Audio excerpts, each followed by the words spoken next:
Gracias por seleccionar este programa de audio. Mientras que nadie pueda garantizarle un resultado particular, muchos han probado que las ideas presentadas aquí son valiosas en la realización de sus metas y sueños. El Decálogo del Desarrollo da una explicación y le enseña el camino para encontrar el progreso espiritual y material, al mismo tiempo para vivir con felicidad, que es lo que con más vehemencia persigue el hombre. El Decálogo del Desarrollo es presentado para Nutricel por el licenciado Juan Ampudia.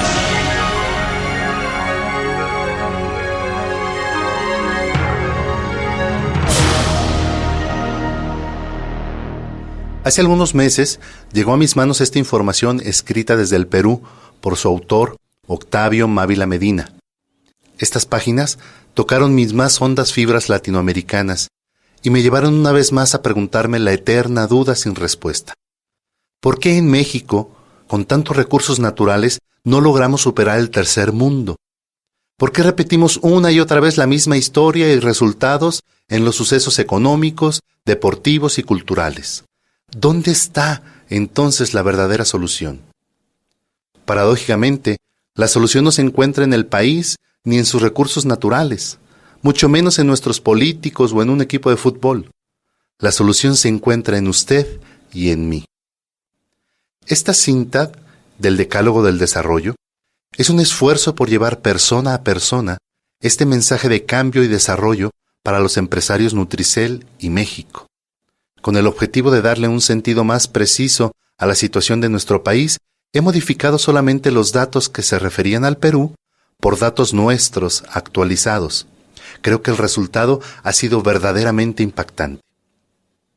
Por su sencillez y por su profundidad, esta cinta del Decálogo del Desarrollo es una interesantísima obra que compartirá con usted algunos principios de gran sabiduría y prosperidad, la cual su familia, amigos y compañeros de trabajo disfrutarán plenamente.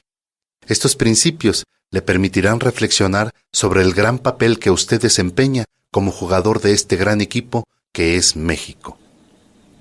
Es importante señalar que Nutricel distribuirá esta cinta a través de los empresarios independientes a cientos o tal vez miles de personas.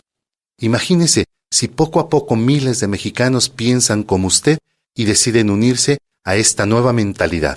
¿No cree que juntos podríamos marcar la diferencia? Creo y espero firmemente que sí. Se puede tener la completa seguridad de que si a un grupo de personas se les hace las 3 preguntas: ¿deseas ganar más dinero? ¿Deseas mayor felicidad? ¿O simplemente deseas más progreso? Todas responderían afirmativamente. Y no solo eso, sino que sana y conscientemente cada una de esas personas confirmará que se está esforzando para tener una mejor posición en cada una de estas legítimas aspiraciones. Sin embargo, constatamos a diario que nuestro país, así como en los países subdesarrollados pobres, que la gente no progresa, no gana lo suficiente y en consecuencia no tiene la oportunidad de cubrir determinadas necesidades materiales que forman parte de la felicidad de una persona. La información que aquí presentamos busca el camino que permitirá satisfacer estos anhelos en las personas que conforman la gran familia Nutricel, empresa que está comprometida con los empresarios independientes que la conforman, con sus familias y con cada uno de los últimos consumidores de sus productos. En resumen, busca el desarrollo de México, basándose en la superación y el bienestar de cada mexicano. Empecemos. Somos un país rico, pero somos un país subdesarrollado. ¿En qué se traduce la clasificación de ricos y pobres, o desarrollados y subdesarrollados? Empecemos diciendo que las características de nuestra pobreza será repetir algo conocido por todos, porque a diario esta situación la padece la mayor parte de la gente del país. Y quien no la vive por tener una posición acomodada está, sin embargo, en contacto con ella en sus diferentes manifestaciones. En los países ricos, altamente industrializados, la producción de alimentos, bienes y servicios alcanza un alto volumen con gran eficiencia de producción, lo cual hace que parte de sus necesidades en todo orden de cosas sea cubierta y que aún haya excedentes exportables, lo que a su vez da al país la posibilidad de importar aquello que por alguna razón no produce o lo hace insuficiente en cantidad. Dos ejemplos contundentes nos permitirán apreciar en toda su realidad el contraste de los sistemas de producción de estos países contra el nuestro. En México trabajan 12.400.000 personas, entre 16 a 65 años, en el campo, más o menos un 35% de la población económicamente activa, cantidad que subiría sustancialmente si contáramos a los menores de 16 y a los mayores de 65. Sin embargo, somos deficitarios en alimentos y tenemos que importarlos por $400 millones anualmente para alimentar a los cerca de 100 millones de mexicanos. En cambio, en Estados Unidos trabajan en el campo 3.500.000 personas, las cuales producen alimento suficiente para sus 240 millones de habitantes. Y además exportan $40.000 millones anuales a diversos países. Y aún más, regalan a los países pobres diferentes productos del campo. En la industria total de México, en miles de fábricas, desde la más grande hasta la más pequeña, trabajan cerca de 3.300.000 personas y producen poco más de $7.000 millones anuales en diferentes productos. En cambio, la compañía Honda de Japón, con 40.000 trabajadores, produce $16.000 millones anuales. Ahora bien, esa alta producción y eficiencia han sido logradas a través de refinamientos de técnicas y sistemas de producción, por la fabricación de diferentes equipos, maquinarias, etc. El descubrimiento científico y la aplicación tecnológica del conocimiento en todo el campo, que conduce al incremento de la producción y a una vida más larga y plena de salud, rodeada de comodidad, con mayores posibilidades de evolución espiritual. Esta gran producción y las posibilidades múltiples de tener cada vez más conocimientos y preparación conducen a dos resultados finales que vienen a ser características palpables de estos países ricos y que hacen la diferencia abismal con nosotros. Uno, la alta remuneración que percibe cada cual por su trabajo, y dos, el bajo costo por escala de producción en todos sus bienes. Esto, en otras palabras, significa un gran poder adquisitivo. Así, por ejemplo, con el salario de 1 hora de trabajo en líneas de montaje de una fábrica de autos o refrigeradores, un trabajador puede adquirir una licuadora, y con el ingreso de 2 o 3 meses puede adquirir un auto usado de 3 años de antigüedad, con el salario de 1 a 3 años un auto último modelo. Comparando la riqueza de estos países con la pobreza del nuestro, automáticamente surgen las preguntas: ¿por qué hay países ricos? ¿Cuál es la explicación de esas diferencias abismales entre los países ricos y el nuestro? Algunos sostienen que la explicación está en la antigüedad de los países. La noción que la mayoría de las personas tiene al respecto es que el desarrollo de un país está influenciado por el concepto del tiempo, a semejanza del ser humano que, conforme pasan los años, va adquiriendo madurez. Se supone, por analogía, que con los países debería suceder lo mismo. Pero en cuanto uno profundice en este concepto, se da cuenta que no es cierto. Lo demuestran casos como la India, China o Egipto, que tienen miles de años de antigüedad y son subdesarrollados y pobres. En cambio, Australia y Nueva Zelanda, hace poco más de 150 años eran casi desconocidos, sin embargo, hoy son países desarrollados y ricos. En 1535 se formó Lima, cuando ya Cusco, la capital imperial, tenía algunos años. Y más o menos por esa misma fecha también Bogotá.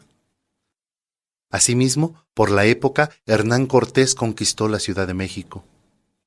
En 1551 se fundó la Universidad de San Marcos, la primera en América Española, y al año siguiente la Universidad de México.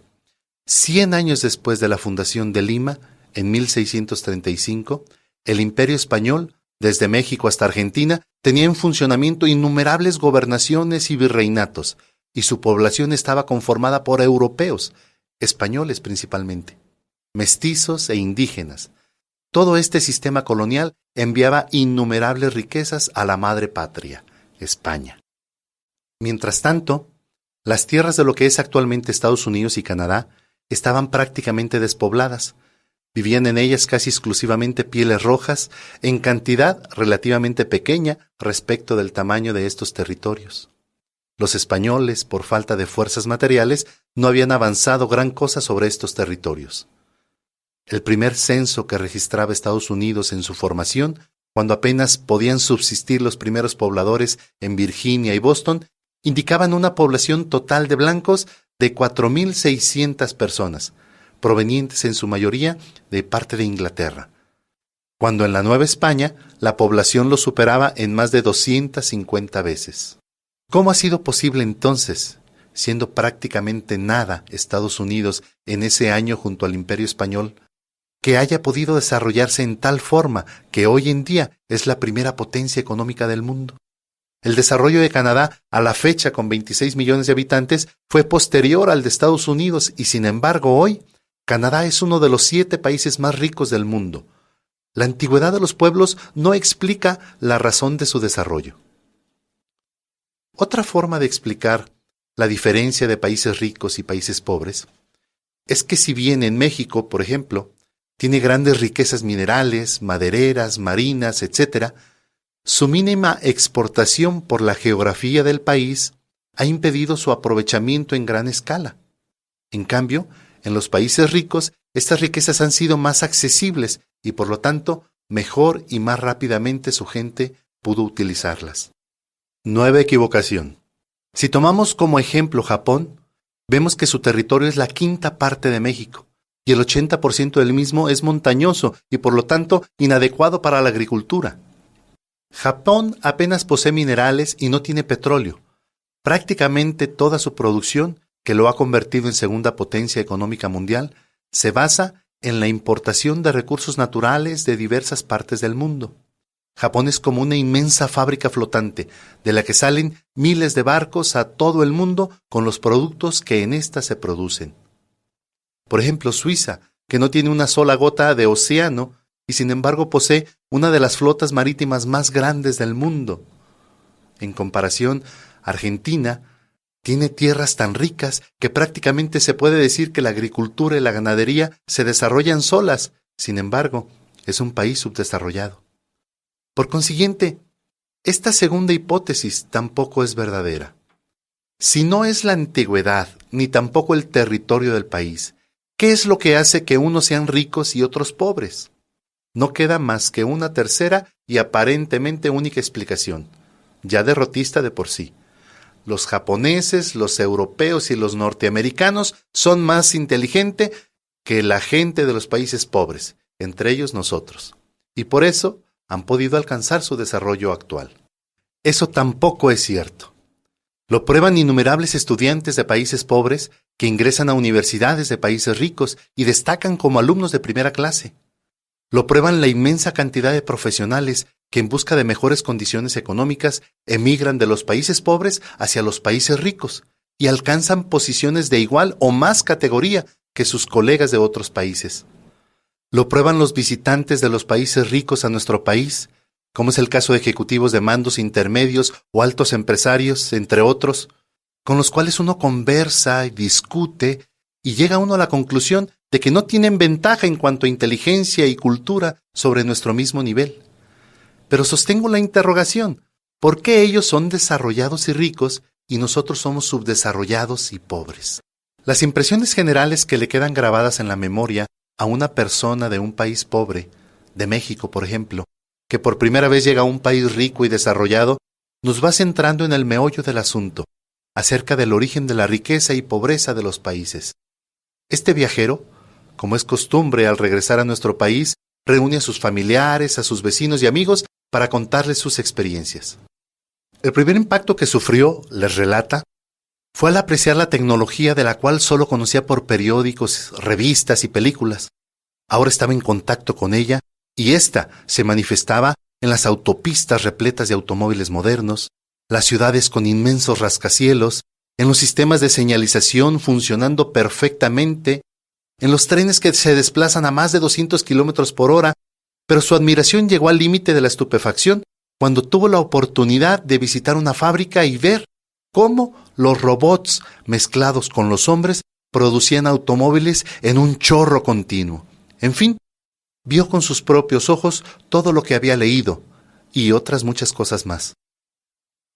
Todo lo cuenta con lujo de detalles a los asistentes a la reunión, agregando que el segundo motivo de su admiración fue el comportamiento de las personas, completamente diferente al nuestro. Tienen una serie de actitudes positivas que le impactaron y que no son comunes ni en él ni en la gente que conoce nuestro país. En el orden que se refleja en todo lugar, desde el momento de su desembarco en el aeropuerto, cuando viajaba al hotel, le admiró la gran cantidad de automóviles relucientes circulando en orden perfecto. Cuando recorrió la primera ciudad que visitó, encontró también un orden increíble en la forma de estacionarse de los automóviles y, por supuesto, el orden apareció en todo lo relativo a la documentación, a los archivos en las oficinas que necesitó visitar para algún trámite. Le evitó pérdida de tiempo. Todo esto denota una actitud muy importante, el orden. Otro punto que le impactó de inmediato fue la limpieza de las calles, los hoteles, en los baños de los restaurantes, en el vestir de las personas.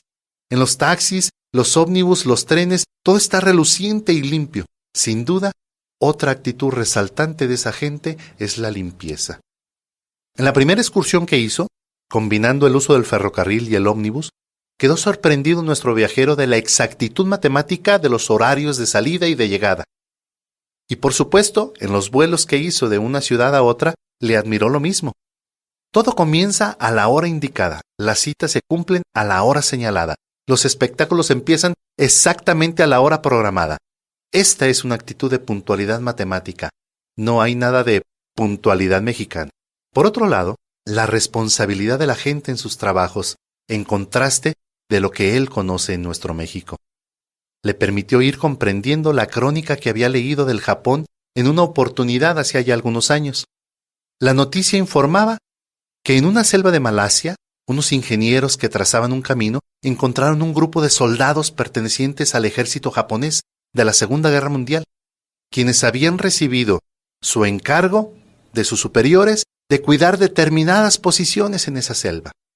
Posteriormente, debido a la derrota de Japón por los norteamericanos, nadie les comunicó que había terminado su misión, y ellos, por la responsabilidad característica de su raza, se habían quedado en ese lugar más de 20 años, esperando una orden, que nunca llegó.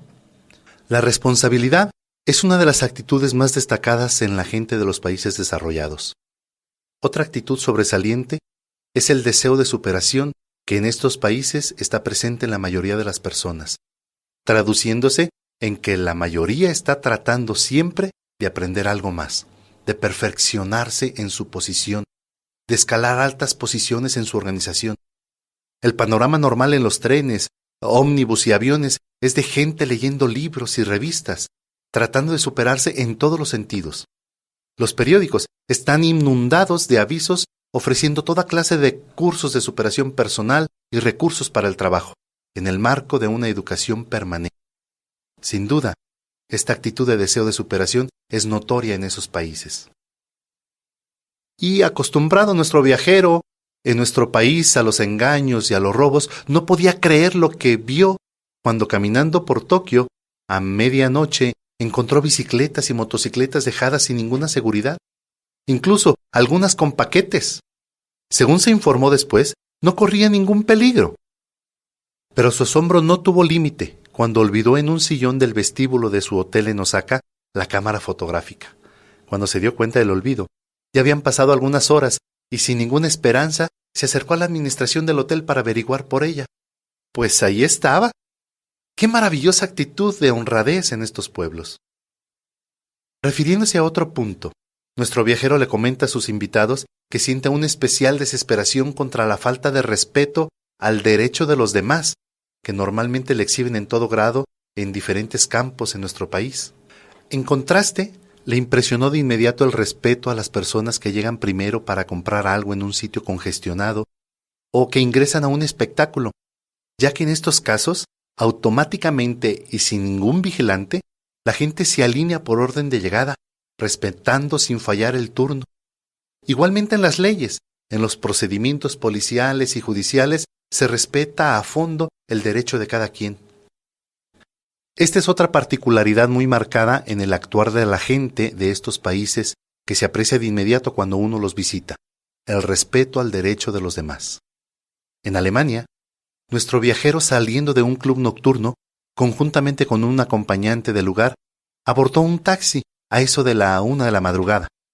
El taxi, en su camino, encontró un cruce en el que a las claras se veía que no había vehículos circulando, pero la luz roja estaba encendida en el sentido que circulaba el taxi, por lo que el chofer se detuvo y no reanudó su marcha hasta que la luz cambió a verde. Detalles como los señalados en el cumplimiento de las leyes de tránsito, de seguridad en los espectáculos, etc., son motivo de asombro para un visitante acostumbrado a ver a diario cómo se violan los reglamentos de toda clase en nuestro país.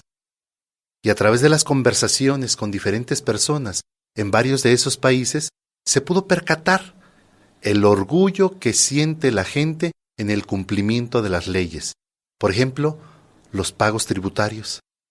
El pago de impuestos es un ritual del cual se enorgullecen los que deben pagarlos. El respeto a la ley y a los reglamentos se cumple al pie de la letra, con pocas excepciones que confirman la regla. En cada uno de esos países, continúa su relato el viajero, se practican diferentes religiones. Hay protestantes, mormones, cristianos, hinduistas, budistas, etc. Pero da la impresión de que todos practican una segunda religión nacional idéntica, el amor al trabajo. Récords de trabajadores que durante años asistieron sin faltar un solo día ni llegar un minuto tarde a sus centros de labores son relatos sumamente comunes que no admiran a nadie en esos países, porque así se comportan la mayoría de ellos. El nivel de vida económico que tiene esa gente, gracias a su amor al trabajo y gracias a la producción de esos países, les permite ganar lo suficiente para darse una buena vida. Sin embargo, todos cuidan de ahorrar en depósitos en los bancos que, por supuesto, pagan intereses superiores a la inflación, con lo cual el capital continuamente está aumentando. O bien, lo invierten comprando acciones en diferentes compañías que rinden bastante más que los intereses bancarios. Según lo que conversó nuestro viajero con diferentes personas en todos esos países, la gente comprende claramente que, trabajando el capital, va produciendo intereses o dividendos que, sumados a los que produce el propio trabajo del individuo, cada año le permite ganar más y, por lo tanto, ahorrar más y, en consecuencia, invertir más, con lo que el año siguiente se repite este ciclo y como bola de nieve va creciendo el capital de cada persona hasta el momento incluso en que el rendimiento de ese capital es mayor que el propio salario de la persona. Este mecanismo, ampliamente practicado por casi toda la gente en esos países, se traduce en un afán por el ahorro y la inversión. Con este último punto, nuestro hipotético viajero les pregunta a sus invitados, ¿cuál sería su comentario respecto a la manera de proceder de toda esta gente? Prácticamente todos, como poniéndose de acuerdo, responden, así seremos nosotros también cuando seamos desarrollados. Sin embargo, todos, sin darse cuenta, han caído en una nueva equivocación, porque el asunto no es que seamos así cuando seamos desarrollados, sino que para lograr ser desarrollados tendremos que ser primero así. Y por esa razón, las 10 actitudes esquematizadas por este viajero, sin querer, están señalando las bases mismas del desarrollo y la riqueza. Estas actitudes son orden, limpieza, puntualidad, responsabilidad, deseo de superación, honradez, principalmente con uno mismo, respeto a los demás, respeto a las leyes y a los reglamentos, amor al trabajo y afán por el ahorro y la inversión. Estos puntos, por su trascendencia, se señalan como el decálogo del desarrollo.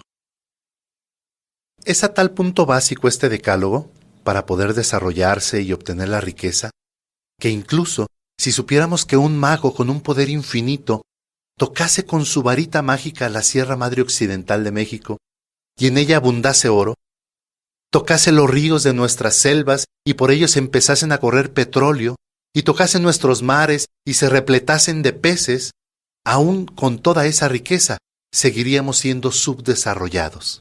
Y algo más, cuando esa riqueza se termine, porque toda la riqueza se acaba, volveríamos a ser pobres. Pero si el mago, en vez de crear esas riquezas, tocase con su varita mágica la cabeza de cerca de 100 millones de mexicanos e instantáneamente impregnara en ellas las actitudes del decálogo del desarrollo, en ese preciso momento empezaríamos a ser un país desarrollado. Llegando a esta etapa de nuestra investigación, surgen nuevas preguntas. ¿Por qué la gente de esos países desarrollados practica el decálogo del desarrollo? Y en cambio, los países subdesarrollados, nosotros entre ellos, solo lo practicamos minoritariamente. ¿Qué Dios acaso escogió y prefirió imbuir el decálogo del desarrollo en la mente de los americanos, los europeos y los japoneses, y no así en los pueblos que no han podido desarrollarse? Si hace 250 años todos los pueblos de la tierra eran todavía pobres, hace 500 años el decálogo del desarrollo era minoritariamente practicado a nivel mundial, ¿cómo es que empieza a ser aplicado rigurosamente en el siglo XV en Inglaterra por unas pocas personas, que precisamente por la práctica a fondo de este patrón de conducta recibieron el calificativo de puritanos? Sí, al comienzo de los años 1500, en Inglaterra, empezó a generalizarse y a avanzar con mucha fuerza el concepto de que la finalidad de habernos enviado Dios a la tierra para explotarla y gozar de su riqueza, y en esa forma mejorar personalmente y ayudar a nuestros semejantes. En consecuencia, cuando mejor se realiza este cometido, más seguridad tendría quien así obrara de ganarse el cielo, porque así estaban cumpliendo con los designios del Creador. En pocas palabras, mientras mejor administrador sea usted de los bienes terrenales, se estará ganando cada vez más una vida eterna de gozo, tranquilidad y paz. El mejor aprovechamiento de los recursos naturales a través de un trabajo duro e inteligente tendría como obvia consecuencia la riqueza, lo cual para ellos sería la prueba de que ya se habría ganado el cielo en su vida terrena. Y en su afán de lograr esa riqueza, multiplicaron su trabajo, disminuyeron sus gastos hasta la privación para ahorrar lo más posible y poder invertir esos ahorros en generar más riqueza. Repitiendo el siguiente ciclo: gastar lo mínimo, ahorrar lo máximo, trabajar fuerte e inteligentemente, cada año fueron haciendo crecer su capital, como aumentaba la bola de nieve cuando rueda por la ladera del cerro. Así comenzó la acumulación del capital del mundo, base del capitalismo actual. Y en la práctica de producir más, se fueron percatando de que con el orden y la limpieza aumentaban la producción, porque el primero sistematizaba todo el trabajo, ahorrando tiempo, y el segundo, además de ser motivo de orgullo, levantaba el espíritu de los trabajadores. Y por supuesto, fueron seleccionando la gente que con más seriedad cumplía sus obligaciones, puesto que en esto se asentaba su mayor producción. Es decir, el concepto de responsabilidad fue básico para desarrollar fuertemente la empresa y la sociedad. Como aumentaba su sabiduría, iban perfeccionándose en todo sentido, podían producir más, y con ello surgió con fuerza el deseo de superación. Cuanto más honradamente se trabajaba, la imagen del empresario y del trabajador se agigantaba en general, particularmente ante quienes podían otorgar créditos que permitieran el aumento del capital de trabajo, lo que a su vez iba a mejorar la producción. Por consiguiente, la honradez también fue un factor que empezó a tener un peso enorme. Asimismo, el respeto de los derechos de los demás tuvo que forzosamente nacer para poder trabajar con máxima armonía y producir más. Y también se percataron que el respeto a las leyes y los reglamentos era la mejor forma de trabajar ordenadamente y obtener buenos resultados en su carrera por la riqueza. La gente moldeada en este crisol creó sin saberlo el Decálogo del Desarrollo, que los llevó a tal superación como personas que, con propiedad, se les bautizó con el nombre de puritanos.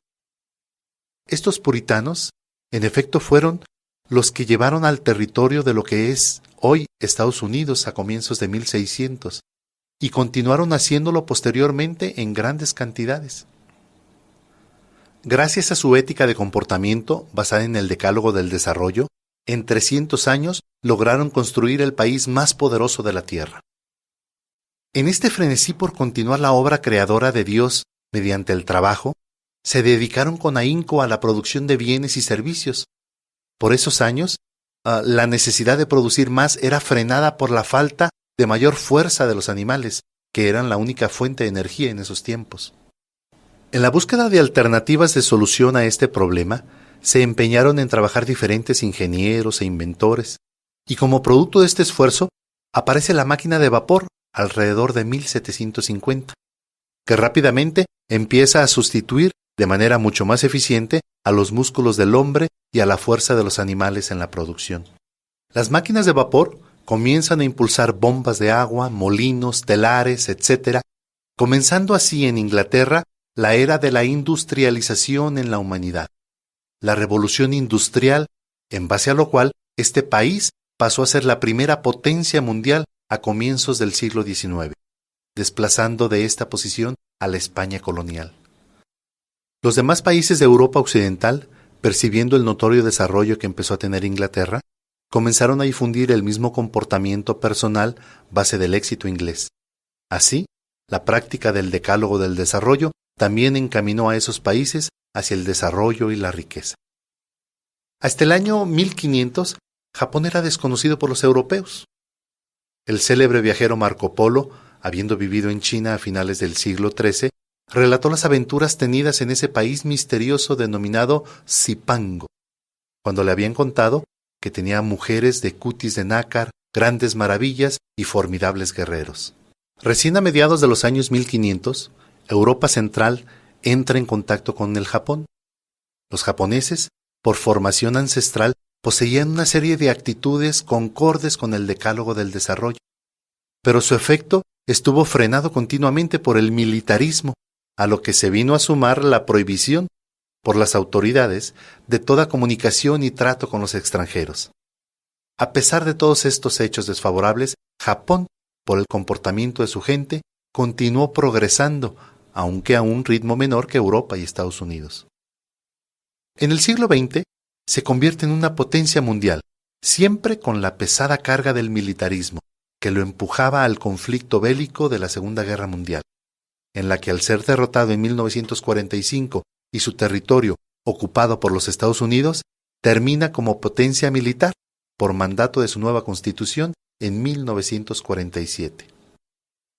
Bajo un gobierno democrático, alejado de las aventuras guerreras, empieza Japón a relucir firmemente en las actitudes de comportamiento de la mayor parte de su gente, que logra, en 40 años, convertirse de un país abatido por la derrota y casi totalmente destruido en la segunda potencia industrial del mundo, con una gran riqueza que se traduce en un altísimo nivel de vida para sus 123 millones de habitantes.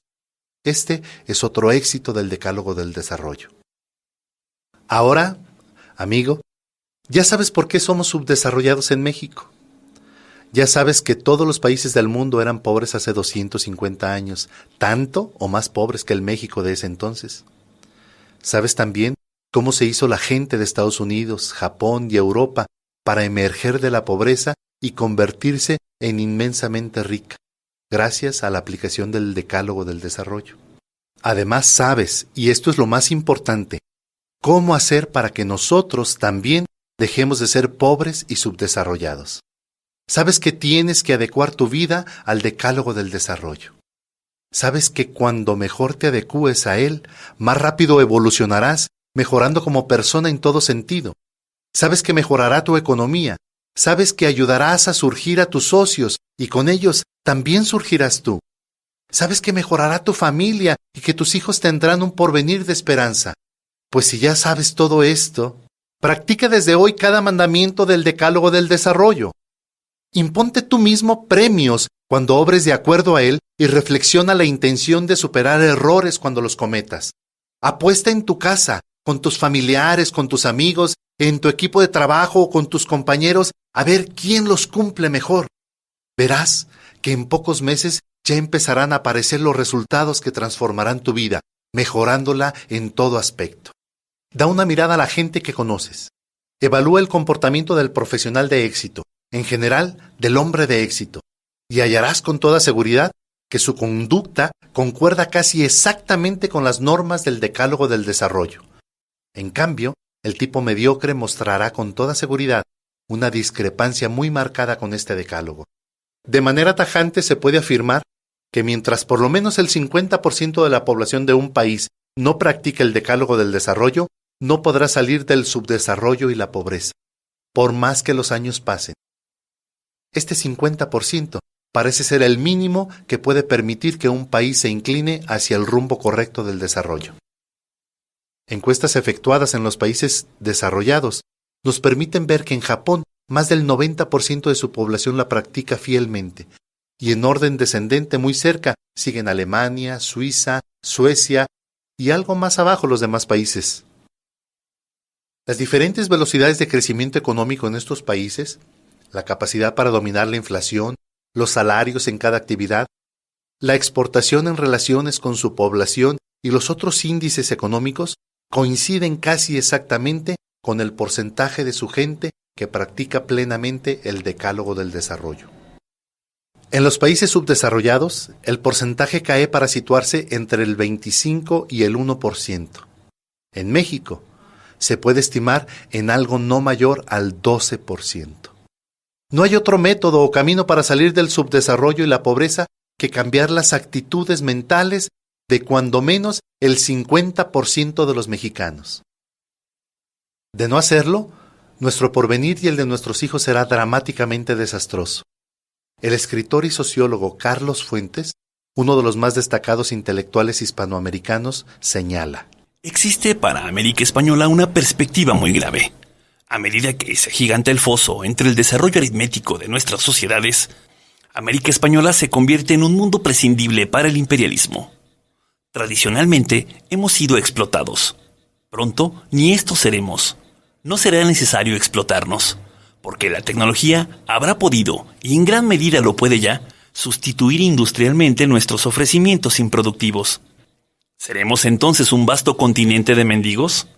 ¿Será la nuestra una mano tendida en espera de los mendrugos de caridad norteamericana, europea o japonesa? ¿Seremos la India del hemisferio occidental? ¿Será nuestra economía una simple ficción mantenida por pura filantropía? Nuestra realidad es pavorosa. Pero estamos seguros que podemos cambiar nuestro México si empresarios como tú y como yo empezamos por cambiar nuestra manera de pensar y de actuar, iniciando una gran cruzada contra el subdesarrollo, sobre la base de la práctica del Decálogo del Desarrollo. Solamente así, nuestros hijos tendrán como herencia un país diametralmente opuesto al que, si no actuamos, les vamos a dejar. El punto clave está en ti. Tu desarrollo personal es la clave para que esa idea sea una realidad en tu vida y en la de tus familiares. Este trabajo plantea como esperanza real, no quimérica, el que haya millones de mexicanos practicantes del Decálogo del Desarrollo en pocos años. Que la productividad, la innovación, la inventiva, el desarrollo tecnológico, la acumulación de capital y el nivel económico de los trabajadores aumenten notablemente con el cambio de actitudes en ellos mismos. Que los padres de familia formen mejores hogares, inculcando desde pequeños a sus hijos la nueva ética del Decálogo del Desarrollo, para que nuestros hijos, ciudadanos productivos del mañana, actúen de acuerdo a esta nueva ética de comportamiento. Cuando todo esto ocurra, dedicándonos todos los mexicanos con pasión a la tarea de lograr que esto sea alrededor del año 2012, habremos conquistado para México la seguridad de supervivencia como nación, pero ya no en la forma en que lo hemos venido haciendo hasta ahora, explotados, dependientes, pobres y apenas sobreviviendo con un negro futuro. Comenzará para nosotros una nueva etapa de progreso, de salir del subdesarrollo, de ser respetados como nación, de no temer a ningún imperialismo. En resumen, tendremos trabajo, pan, riqueza y libertad. Seremos desarrollados. En tu mente, empresario independiente Nutricel, debes tener la llave para entrar al reino del desarrollo. Esta es la llave.